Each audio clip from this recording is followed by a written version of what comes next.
ಬಹುಶಃ ಯಾವುದೇ ಕಾರ್ಯಕ್ರಮಕ್ಕೆ ಬಂದರೂ ಕಲಾವಿದರು ಸೆಲೆಬ್ರಿಟಿಗಳು ಲೇಟಾಗಿ ಬರ್ತಾರೆ ಅಂತ ನೀವು ನೋಡಿರ್ತೀರ.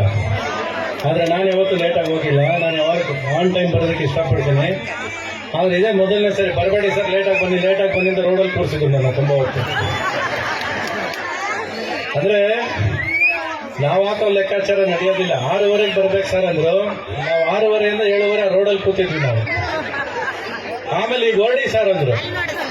ಹೊರಟ್ವಿ, ಟ್ರಾಫಿಕ್ 15 ಗಂಟೆ ಜಾಮ್ ಆಗೋಯ್ತು, 15 ನಿಮಿಷ ಜಾಮ್ ಆಗೋಯ್ತು. ಅಂದರೆ ನಾವು ಹಾಕೋ ಲೆಕ್ಕಾಚಾರ ಅದೇನು ನಡೆಯೋದಿಲ್ಲ, ಅವನು ಹಾಕೋ ಲೆಕ್ಕಾಚಾರನೇ ನಡೆಯೋದು ಫೈನಲ್ ಆಗಿ. ಆ ಸಮಯ ಕೂಡ ಬರಬೇಕು. ಇವತ್ತಿಲ್ಲಿ ಬರಬೇಕಾದ್ರೂ ಕೂಡ ಕನಕದಾಸರೇ ಒಂದು ಕಾರಣ ಆಗ್ಬೇಕು ನಾವೆಲ್ಲ ಸೇರೋದಕ್ಕೆ, ನಾವೆಲ್ಲ ಭೇಟಿ ಮಾಡೋದಕ್ಕೆ. ತಿಪ್ಪೇಶ್ ಅವರೇ ನಮ್ಮನ್ನ ಇಲ್ಲಿ ಸೇರಿಸಿರೋದು, ನಿಮ್ಮನ್ನ ಭೇಟಿ ಮಾಡಿದ್ರು. ಯಾವುದೇ ಒಂದು ಜಾಗಕ್ಕೆ ಬರ್ಬೇಕಾದ್ರೆ ಒಂದು ಋಣ ಇರಬೇಕು ಅಂತಾರೆ. ನಾನು ಈಗ ಬೆಂಗಳೂರು ಸಿಟಿಯಲ್ಲಿ ಇದ್ದಾಗ ಇವಾಗ ಏನಾಗುತ್ತೆ ಅಂದರೆ ಅಲ್ಲೂ ಬಂದು ಸೆಕೆಂಡ್ ಕೊಡ್ತಾರೆ ಎಲ್ಲರೂ, ಹಿಂಗೆ ಕೈ ಇಷ್ಟೇ ಬರೋದು ಎಲ್ಲರದು ಇಷ್ಟೇ. ಆದರೆ ಇಲ್ಲಿ ಬಂದಾಗ ನಮ್ಮ ರೈತರು ನಮ್ಗೆ ಇಲ್ಲಿ ಸಿಗ್ದವರು ಕೈ ಕೊಟ್ಟಾಗ ಕೈ ಹಿಂಗೆ ಹಿಡಿತಾರೆ ನೋಡಿ ಗಟ್ಟಿಗೆ. ಆ ತಾಕತ್ತು ಇದೆಯಲ್ಲ, ಆ ತಾಕತ್ತು, ಆಮೇಲೆ ನಮ್ಮನ್ನ ಬರ ಮಾಡ್ಕೊಳ್ಳೋ ಪ್ರೀತಿ ಇದೆಯಲ್ಲ, ಅದು ಇವತ್ತು ಸಿಟಿಯಲ್ಲೆಲ್ಲೂ ಸಿಗೋದಿಲ್ಲ. ಅದು ಖುಷಿ ಕೊಡೋದು ನಮ್ಗೆ. ಅವಾಗ ಅನ್ಸುತ್ತಾರೆ ಒಂದು ವೈಬ್ರೇಷನ್ ಆಯ್ತು. ಇಲ್ಲಿ ಬರ್ಬೇಕಾದ್ರೆ ನಮ್ಮ ಎಲ್ಲ ಪಂಚೆ ಕಟ್ಕೊಂಡ್ಬಂದು ಹಿಂಗೆ ಕೊಟ್ಟಾಗ, ಇಲ್ಲಿರೋರೆಲ್ಲ ಬಂದು ಕೈ ಕೊಟ್ಟಾಗ ಆ ಗತ್ತಿದೆಯಲ್ಲ, ಆ ಗತ್ತು ಯಾವತ್ತು ಹಳ್ಳಿಯಲ್ಲಿ ಸಿಗೋತಾರೆ, ಎಲ್ಲೂ ಸಿಗೋದೇ ಇಲ್ಲ ನಮಗೆ. ಆ ಗತ್ತು ಇಲ್ಲಿ ಬಂದು ಹೊತ್ಕೊಂಡು ಹೋಗ್ಬೇಕು. ನಮ್ಮ ಸ್ವಾಮೀಜಿ ಅವ್ರಿಗೆ ಕೇಳಿದ್ರೆ ಇಷ್ಟೊತ್ತು, ಏನು ಸರ್ ಎಲ್ಲೋದ್ರೂ ನಿಮ್ಮ ತಂದೆ ಬಗ್ಗೆನೇ ಮಾತಾಡ್ತೀರಾ ಜಾಸ್ತಿ, ನಿಮ್ಮ ತಂದೆ ಮೇಲೆ ಪ್ರೀತಿ ಜಾಸ್ತಿ ಅಂದರು.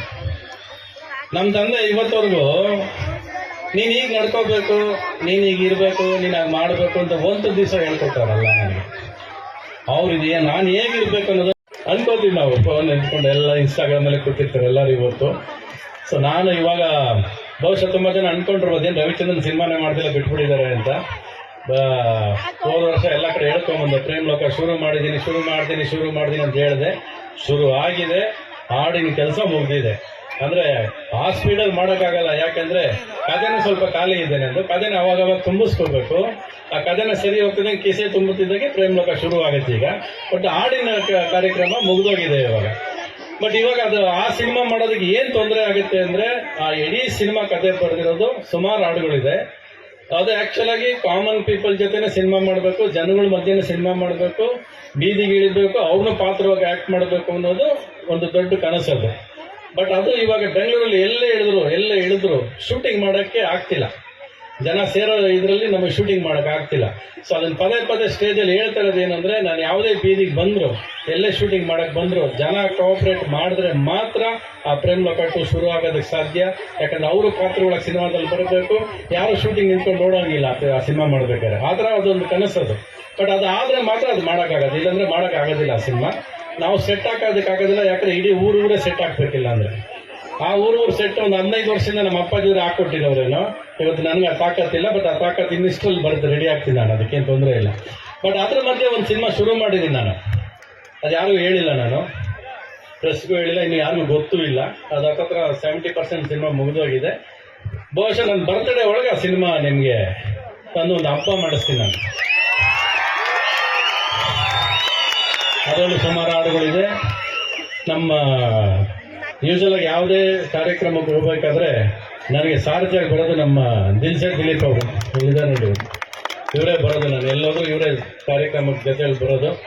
ಅವ್ರು ಬರ್ತಾ ಕೇಳ್ತಿದ್ರು, ಯಾವ್ರ ಹತ್ರ ಮಾತಾಡ್ತಾ ಬರ್ತಿರ್ಬೇಕಾದ್ರೆ ಹಬ್ಬಗಳು ಏನಕ್ಕೆ ಬರುತ್ತೆ ಅಂತ ಗೊತ್ತೇನೆ ನನಗೆ ಅಂದೆ.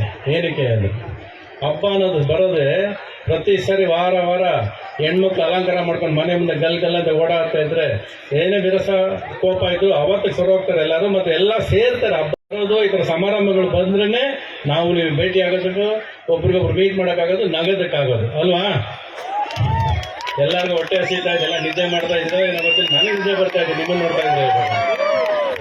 ಓಕೆ ತಿಪ್ಪೇಶ್ ಅವರೇ, ಇವ್ರ ಮಗ ನೋಡಿದೆ ಇವಾಗ ನನ್ನನ್ನು ಇಲ್ಲಿ ಕರೆಸಿದ್ರೆ ನನ್ನ ಮಗ ಕಳಿಸ್ಕೊಟ್ಟೆ. ಆ್ಯಕ್ಚುಲಾಗಿ ನನ್ನ ಸ್ನೇಹಿತರು ನೀವು ಓಟ್ ಬರಬೇಕು ಅಂತ ಹೇಳ್ದ. ಬಂದು ಇಲ್ಲಿ ಬರೋವರೆಗೂ ಏನು ಫಂಕ್ಷನ್ ಅನ್ನೋದು ಗೊತ್ತಿಲ್ಲ ನನಗೆ, ಯಾಕೆ ನನಗೆ ಯಾವ ಕಾರ್ಡು ಬಂದಿರಲಿಲ್ಲ, ಏನೂ ಬಂದಿರಲಿಲ್ಲ ನನಗೆ. ಇಲ್ಲಿ ಬಂದ ಮೇಲೆ ಎಲ್ಲ ತಿಳ್ಕೊಂಡಿದ್ದು ನಾನು. ಒಟ್ಟಿನಲ್ಲಿ ನಿಮ್ಮನ್ನು ಮತ್ತು ವೇದಿಕೆ ಮೇಲೆ ಇರೋರನ್ನೆಲ್ಲ ಈ ಸ್ಪರ್ಶ ತಗೊಂಡು ಹರ್ಷವಾಗಿ ಹೋಗ್ತೀನಿ, ನಗ್ನಗ್ತಾ ಹೋಗ್ತೀನಿ. ಇದೇ ಹೊಸ ವರ್ಷ ಶುಭಾಶಯಗಳು. ಪ್ರತಿ ಸಂಕ್ರಾಂತಿ ಶುರು ಆಯ್ತು ನನಗೆ ಇಲ್ಲಿಂದ ಅಂತ ಅನ್ಕೋತೀನಿ. ಆಕ್ಚುಲಿ ಸಂಕ್ರಾಂತಿ ಅಂದ್ರೆ ಅದು ರವಿಚಂದ್ರನ್ ಹಬ್ಬ ಆಗಿತ್ತು. ಯಾಕಂದ್ರೆ ಪ್ರತಿ ಸಂಕ್ರಾಂತಿಗೆ ನನ್ನ ಸಿನಿಮಾಗಳು ರಿಲೀಸ್ ಆಗೋದು. ಪ್ರೇಮ್ಲೋಕ ರಿಲೀಸ್ ಆಗಿತ್ತು ಸಂಕ್ರಾಂತಿ, ರಣಧೀರ ರಿಲೀಸ್ ಆಗಿತ್ತು ಸಂಕ್ರಾಂತಿ, ಸಾಕಷ್ಟು ಪಿಕ್ಚರ್ಗಳು ಸಂಕ್ರಾಂತಿಗೆ ರಿಲೀಸ್ ಆಗಿರೋದು. ಸೊ ಆ ಸಂಕ್ರಾಂತಿ ಮತ್ತೆ ಇಲ್ಲಿಂದ ಶುರು ಆಗುತ್ತೆ. ಹೊಸ ವರ್ಷದ ಶುಭಾಶಯಗಳು ಎಲ್ಲರಿಗೂ. ಆ ನಗುನ ತಗೊಂಡೋಗ್ತೀನಿ. ಒಟ್ಟಿನಲ್ಲಿ ಊರಿಗೆ ಬರ್ತಿರ್ಬೇಕಾದ್ರೆ ನಮ್ಮ ದಿಲ್ಸಾ ದಿಲೀಪ್ ಅವರು ಫ್ರೆಂಡ್ ಹೆಂಡ್ತಿ ರವಿ ಸರ್ಗೆ ಎಲ್ಲೂ ಏನು ಕೊಡು ಅಂತೇಳಿ ಸಿಹಿ ಕೊಟ್ಟು ಕಳಿಸಿದ್ದಾರೆ. ಸೊ ಆ ಸಿಹಿ ನಿಮ್ಮ ಊರಿಗೆ ಬಂದಾಗ ಸಿಕ್ಕಿದೆ, ಅದನ್ನು ತಗೊಂಡು ಇಲ್ಲಿಂದ ಹೊರಡ್ತೀನಿ ನಾನು. ಎಲ್ಲರಿಗೂ ನಮಸ್ಕಾರ, ಗುಡ್ ನೈಟ್. ಸೊ ನಾನು ಕಲ್ತಿದ್ರೆ ಅವ್ರನ್ನ ನೋಡಿ, ನಾನು ತಪ್ಪು ಮಾಡಿದ್ರೆ ಅದು ನಮ್ಮ ಅಪ್ಪ ತಪ್ಪು ಮಾಡ್ದಂಗೆ. ಅದಕ್ಕೆ ನಾನು ತಪ್ಪು ಮಾಡಕ್ಕೆ ಹೋಗೋದಿಲ್ಲ.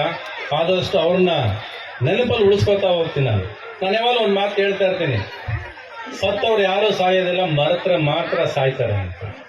ನಾನು ಇವತ್ತಿಗೂ ನನ್ನ ತಂದೆ ತಾಯಿನ ಜೀವಂತವಾಗಿ ನನ್ನ ಜೊತೆ ಉಳಿಸ್ಕೊಂಡಿದ್ದೀನಿ. ಇವತ್ತಿಗೂ ಅವ್ರ ಜೊತೆನೇ ಇದ್ದೀನಿ ನಾನು. ಅವ್ರು ಇಲ್ಲ ಅನ್ನೋ ಇದೇ ನಮ್ಮ ಮಾತೆ ನಂಬೋದಿಲ್ಲ.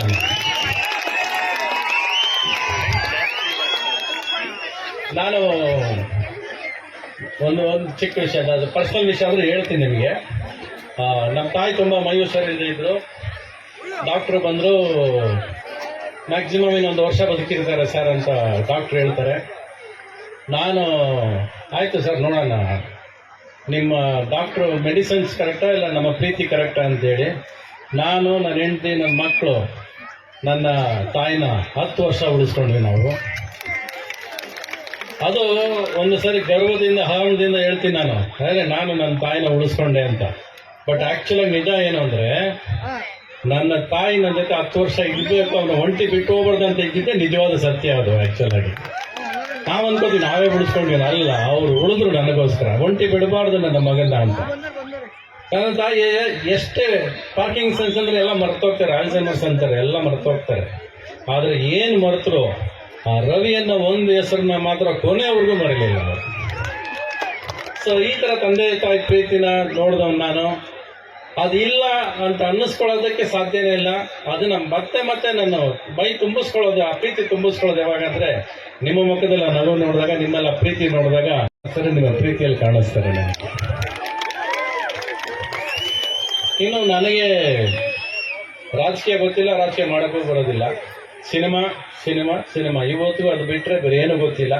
40 ವರ್ಷದಿಂದ ಮಾಡಿರೋ ಪ್ರೇಮಲೋಕನ ಇವತ್ತು ನೆನೆಸ್ಕೋತಾರೆ, ಇವತ್ತು ಅದ್ರ ಬಗ್ಗೆನೇ ಮಾತಾಡ್ತಾರೆ. ಅಂದರೆ ನನ್ನಲ್ಲಿರೋದು ಒಂದೇ, ನನ್ನಲ್ಲಿರೋದು ಪ್ರೀತಿ ಒಂದೇ. ನನಗೆ ಪ್ರೀತಿ ಒಂದೇ ಹಂಚಕ್ಕೆ ಬರೋದು, ಬೇರೆ ಏನು ಮಾಡೋಕ್ಕೆ ಬರೋದಿಲ್ಲ ನನಗೆ. ಅದಕ್ಕೆ ಪ್ರತಿ ಒಂದು ಸಾರಿ ಎಲ್ಲೇ ಹೋದ್ರೂ ಕೂಡ ಆ ಪ್ರೀತಿ ಹಂಚಬೇಕು, ನಗ್ನಗ್ತಾ ಇರಬೇಕು. ನಾವು 20 ವಾರ ಈ ಶೋಗಳು ಮಾಡ್ತೀವಿ, ಡ್ರಾಮಾ ಜೂನಿಯರ್ಸ್ ಇರ್ಬೋದು, ಭರ್ಜರಿ ಬ್ಯಾಚುಲರ್ಸ್ ಅಂತ ಶೋಗಳು ಮಾಡ್ತೀವಿ, ನೀವು ನೋಡಿರ್ತೀರ. ಅದು ಬೆಳಗ್ಗೆ 9 ಗಂಟೆಯಿಂದ ರಾತ್ರಿ 9 ಗಂಟೆವರೆಗೂ ಕೂತಿರ್ತೀವಿ ನಾವು. ನಮಗೂ ಸಿಕ್ಕಾಬಿಟ್ಟೆ ಬೇಜಾರಾಗುತ್ತೆ, ಬೋರ್ ಆಗುತ್ತೆ, ಡಬಲ್ ಮೀನಿಂಗ್ ಮಾತಾಡ್ತಿರ್ತಾರೆ, ಬೇಕಾಯ್ತಲ್ಲ ಅಂತ ಅನಿಸ್ತಾ ಇರುತ್ತೆ, ಎಲ್ಲ ನಡೀತಾ ಇರುತ್ತೆ. ಬಟ್ ಆದರೂ ಆ 20 ವಾರ ಆದಮೇಲೆ ಅವ್ರು ಫೈನಲ್ ಆಗಿ ಒಂದು 2 ನಿಮಿಷ ನಮ್ಮನ್ನ ಕೂಡಕ್ಕೆ ಒಂದು ವಿಟಿ ಮಾಡಿ ತೋರಿಸ್ತಾರೆ. ಅಂದರೆ 20 ವಾರದಲ್ಲಿ ಒಳ್ಳೆ ಕ್ಷಣಗಳು ಸಿಕ್ಕಿದ್ದು ಬರೀ 2 ನಿಮಿಷ ನಮಗೆ ಸಿಕ್ಕಿದ್ದು. ಸೊ ಜೀವನದಲ್ಲಿ ಒಳ್ಳೆ ಕ್ಷಣಗಳು ಕೂಡಾಗ್ತಾ ಹೋಗ್ಬೇಕು, ನಾವು ಮೆಲುಕಾಗ್ತಾ ಹೋಗ್ಬೇಕು.